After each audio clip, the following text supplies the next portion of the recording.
Capricorn, this is your horoscope for October 2018. It's a pleasure to be with you today. Now, the first couple of days of October are going to feel really positive for you in terms of friendships and having people in your life who care about you. Even in a larger sense at work, you feel appreciated and you feel like your ideas are being recognized. If you're not working, you feel that sense of ability and confidence within yourself. So it's a really great time to pitch things, to suggest new projects, and to really put yourself in the spotlight because you have great ideas and you're very comfortable and certain of yourself.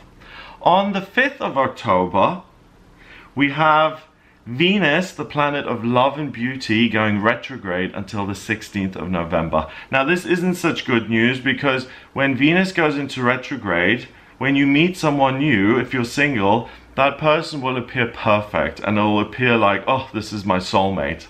Now, when the retrograde then ends and Venus goes direct again, the thing that promised everything will have delivered nothing, and you'll look at this other person and say, what was I thinking?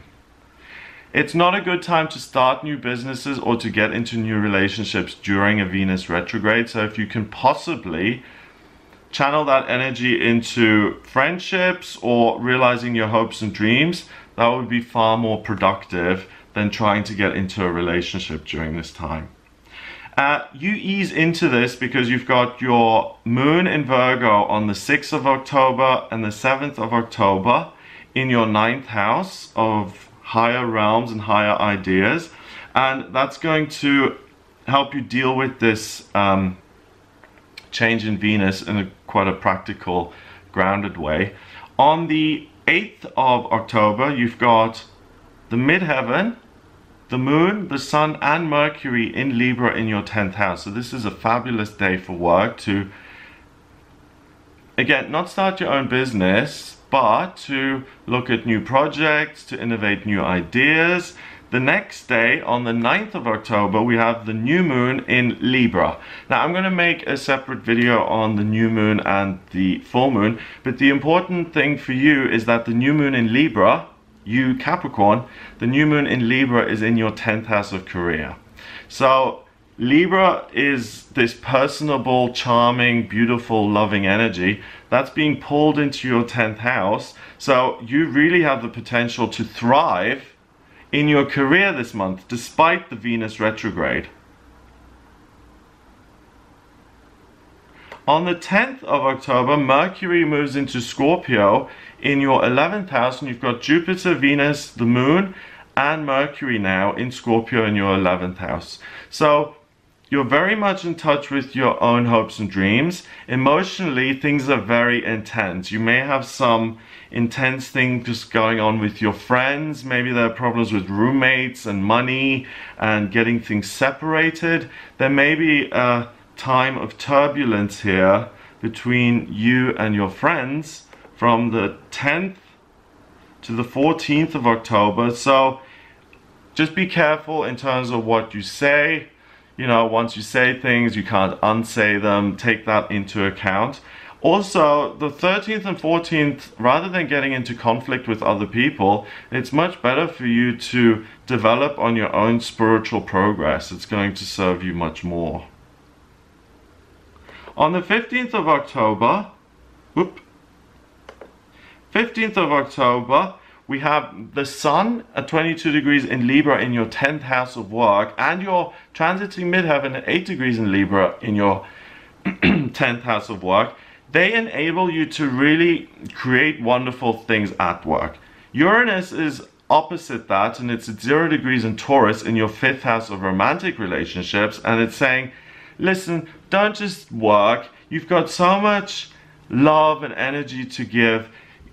Connect with people in a romantic sense. Get into relationships, dates, have some fun, be irresponsible. Now, I would suggest that because it's a Venus retrograde, it's really, really unlikely. I mean, there are always exceptions to the rule, but it's really unlikely that you're going to meet your soulmate during a Venus retrograde, okay? Usually you meet people who seem great, but then aren't. And here you've got this amazing choice between making real progress at work or just traipsing around having fun with people who won't even remember your name. So my suggestion would be from the 15th of October to the 30th to focus on work and to create work, which is going to help you climb the ladder.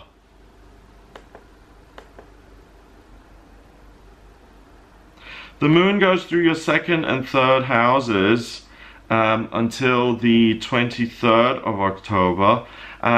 Money, communication, professionalism, all of those things are going to go really smoothly for you. Remember that Saturn and Pluto are in your first house of self, so you know who you are and you're also able to make changes more easily than you usually could.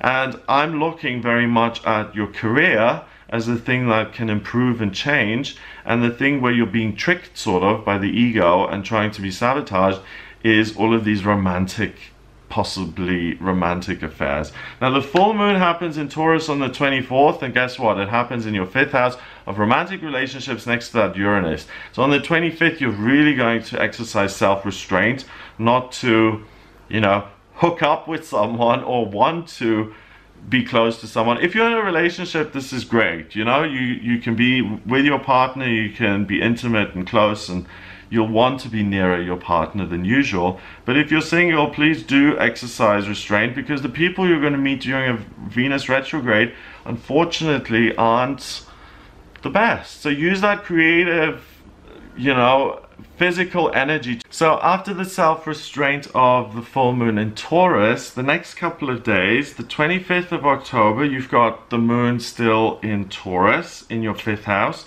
On the 26th of October, it's still in Taurus in your 5th house. So the desire for romance and love and connection is really, really strong. On the 27th, the moon goes into Gemini and it goes into your 6th house. So now it's about communication and realizing your dreams again. So you're going to have to exercise less self-restraint here. On the 28th of October, the clocks go back in the UK. On the 4th of November, if you're in the States, the moon is still in Gemini. And on the 29th and 30th, it goes into Cancer in your 7th house. So that opposes Saturn and Pluto in your 1st house in Capricorn and your transiting rising sign. So again, there's a difference between, should I focus on myself and really create something, or should I get involved in relationships and take care of other people? Obviously, if you see someone who needs help, help them. But in terms of personal relationships and really getting involved with your soulmates and finding the one, I really think if you're dating and things, don't take it too seriously and don't expect to find the one during a Venus retrograde. There are exceptions, but it's very unlikely. Now on the 31st of October, Halloween, we've got Mercury going into Sagittarius in your 12th. So that lightens things up really quite significantly. And the moon is in Leo in your 8th, on top of your North Node in Leo. So Halloween isn't going to be as... Last year we had a really dark one where we could really connect. This one is about fun and getting dressed up and enjoying yourself and going out and about and making other people happy, basically. So you're someone who's going to be able to do that. So throw a party for your friends or gather some people together. You're very good at that as a Capricorn, getting people together. So use that skill and have a good time. So that's what I get for you in October. If you would like a private reading with me, please get in touch via my website. It's gregoryscott.com. Click on the readings tab to order your reading. Please remember to subscribe to this YouTube channel, and I'll speak to you next month.